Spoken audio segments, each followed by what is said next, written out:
Buenos días. Somos el grupo número 10 conformado por Iris Ariana Morera Mendoza, Doménica Viviana Álava Cruzati, Ciro Fernando Guerrero Dueñas y mi persona Esther Valentina Ruiz Mera. En esta ocasión presentaremos el tema de los disidentes culturalistas de la psicología. A lo largo de esta presentación explicaremos cómo esta corriente surgió como una crítica a algunas ideas del psicoanálisis clásico y por qué sus aportes siguen siendo relevantes para la comprensión de la conducta humana. Cuando pensamos en los inicios del psicoanálisis, la primera persona que se nos viene a la cabeza es sin duda Sigmund Freud. Para él, nuestro comportamiento estaba determinado casi por completo por nuestras pulsiones biológicas y sexuales inconscientes. Básicamente la biología era nuestro destino. Freud sostenía que gran parte de nuestra vida mental ocurre fuera de la conciencia y que experiencias tempranas de la infancia influyen profundamente en la personalidad adulta. Sin embargo, a mediados del siglo XX, un grupo de psicoanalistas se opuso a lo que Freud decía, pues para ellos somos más que biología. A este grupo se lo conoce como los disidentes culturalistas o los neuropsicoanalistas. Ellos no negaron el inconsciente, pero cambiaron el foco. Sostuvieron que lo que realmente nos moldea, nos genera conflictos o nos da estabilidad no son solo los instintos, sino la cultura, la sociedad, la economía y las relaciones interpersonales en las que crecemos. Los disidentes culturalistas surgieron en una época en la que las ciencias sociales estaban adquiriendo cada vez más importancia. Mientras Freud intentaba explicar la conducta humana, principalmente a partir de factores internos e inconscientes, estos pensadores comenzaron a preguntarse qué papel desempeñaban la familia, la educación, las normas sociales y las condiciones económicas en la formación de la personalidad. Una de las principales diferencias entre Freud y los culturalistas es que estos últimos consideraban que el ser humano no puede entenderse de manera aislada. Para ellos, cada persona se desarrolla dentro de un contexto social específico que influye en su forma de pensar, sentir y actuar. Por esta razón, defendieron la idea de que los problemas psicológicos no surgen únicamente de conflictos internos, sino también de las experiencias que vivimos en nuestras relaciones con otras personas y con la sociedad. Además, esta corriente amplió la visión del psicoanálisis al incorporar elementos culturales e históricos. Los culturalistas afirmaban que las necesidades, los valores y los comportamientos humanos pueden variar según la sociedad y la época en la que una persona vive. De esta manera, cuestionaron la idea de que todas las conductas pudieran explicarse exclusivamente por factores biológicos universales. Gracias a estas aportaciones, el estudio de la personalidad comenzó a considerar no solo el mundo interno del individuo, sino también las circunstancias externas que los rodean. Esto permitió desarrollar una comprensión más amplia y compleja del comportamiento humano. Para entender mejor esto, vamos a mencionar lo que son los tres autores más importantes de esta corriente. Cuando hablamos de los disidentes culturalistas, debemos mencionar a esta gran figura, Karen Horney. Ella fue una pionera muy importante no solo por sus ideas, sino por el enorme valor que tuvo al cuestionar directamente el pensamiento del propio Sigmund Freud en una época en donde solo sus teorías eran consideradas verdades absolutas. Horney se opuso firmemente al determinismo biológico y de manera muy especial rechazó el enfoque que el psicoanálisis clásico tenía sobre las mujeres. También rechazó conceptos como la famosa envidia del pene, argumentando que la supuesta inferioridad o el sufrimiento de las mujeres no nacía de una anatomía incompleta, sino que nacía de una cultura patriarcal que lo que hacía era limitar, oprimir y restar valor social a las mujeres en aquella época. De hecho, ella introdujo el término la envidia del útero para demostrar que los hombres también podrían llegar a sentir envidia de la capacidad femenina de crear vida. Pero su mayor aporte a la psicología fue redefinir el origen de la neurosis en un concepto central, al cual denominó angustia básica. Horney explicaba que un niño no nace con conflictos internos innatos, sino que un niño nace indefenso en un mundo que puede ser hostil. Si los padres o el entorno no le brindan una seguridad, calidez y afecto al niño, éste podrá desarrollar un sentimiento profundo de aislamiento, desamparo y desconfianza hacia el mundo. Ahora bien, ¿cómo se sobrevive a esta angustia? Bueno, Horney descubrió que las personas desarrollamos tres estrategias de defensa o técnicas neuróticas para protegernos del entorno. Primero tenemos el movimiento hacia las personas o la sumisión, que es cuando la persona busca la aprobación y el afecto a toda costa. Un ejemplo de esto es cuando pensamos de que si nos sometemos y complacemos a los demás, nadie nos podrá lastimar. Segundo, el movimiento contra las personas o la hostilidad. Aquí se asume que el mundo es un lugar donde solo sobrevive el más fuerte.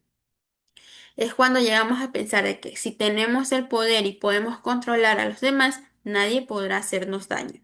Y tercero, tenemos el movimiento para alejarse de las personas o también conocido como el desapego. Es cuando la persona busca el aislamiento total para evitar el dolor. Es cuando pensamos que si no nos relacionamos con absolutamente nadie, pues nadie podrá lastimarnos. Podemos decir que para Karen Horney, la personalidad y sus trastornos no son el resultado de las fuerzas biológicas, como decía Freud, sino que son las respuestas de nuestra mente intentando sobrevivir a las presiones y a las contradicciones de nuestra cultura. Muy buenas tardes. Eh, Vamos a hablar sobre Eric Fromm y el psicoanálisis humanista. Damos un salto hacia el psicoanálisis social con nuestro segundo disitante o disidente que vendría a ser Eric Fromm, quien logró algo totalmente increíble. Logró fusionar las ideas del psicoanálisis con la sociología y la economía. Para él es imposible entender la mente humana. Si no la entendemos, la sociedad en la que esta mente se desenvuelve. Su obra maestra gira en torno a un concepto fascinante, el miedo a la libertad. Fromm explicaba que la sociedad moderna nos ha dado mucha independencia y autonomía. Por esa misma libertad nos ha dejado sintiéndonos aislados, pequeños y desamparados ante este mundo. Hay una gran interrogante que nos realiza Eric Fromm, que es, ¿y qué hacemos cuando tenemos miedo?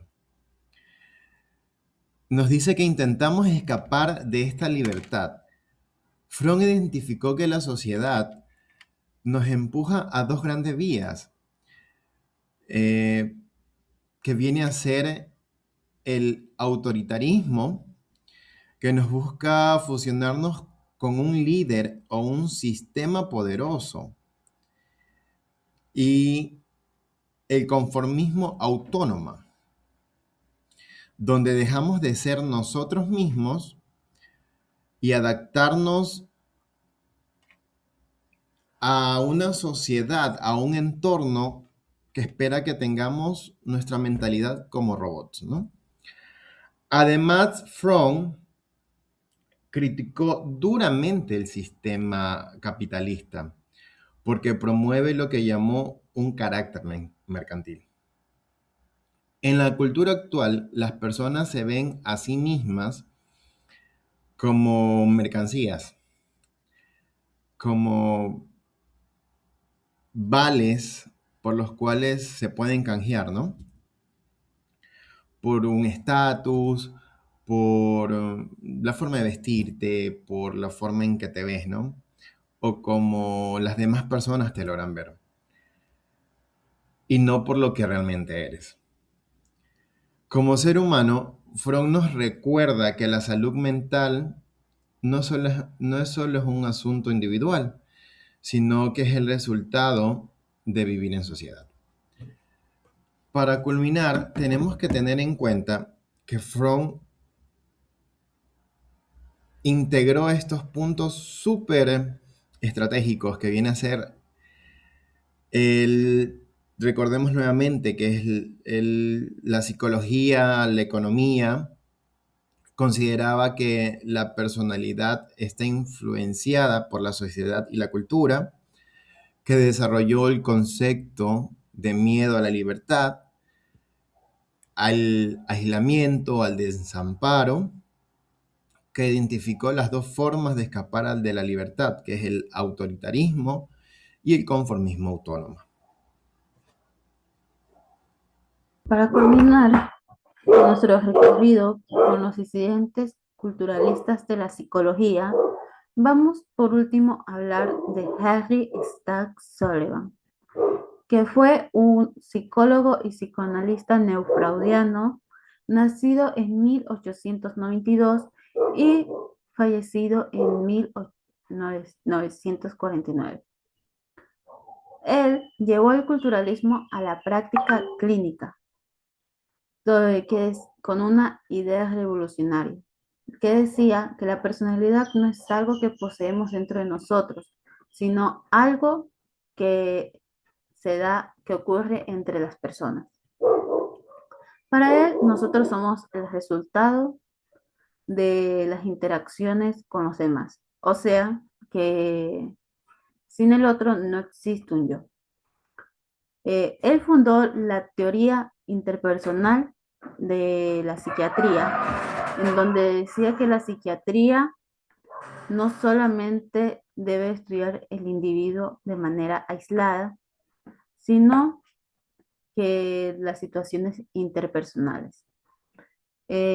Básicamente dijo que la personalidad no es algo que se tenga guardado en el cerebro, sino que la personalidad es la forma de relacionarse con los demás.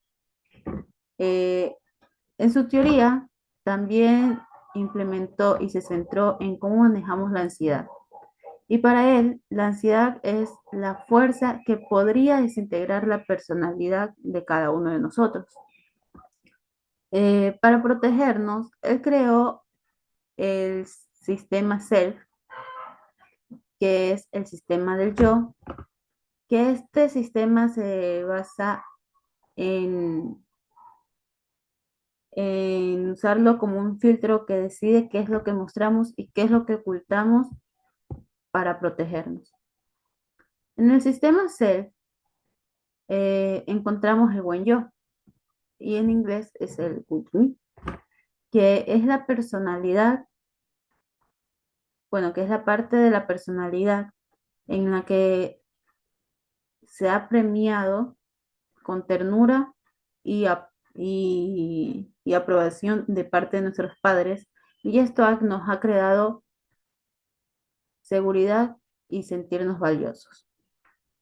De segundo encontramos el mal yo, que es lo contrario del buen yo, obviamente. El mal yo o bad yo son los aspectos que se asocian al castigo o el rechazo.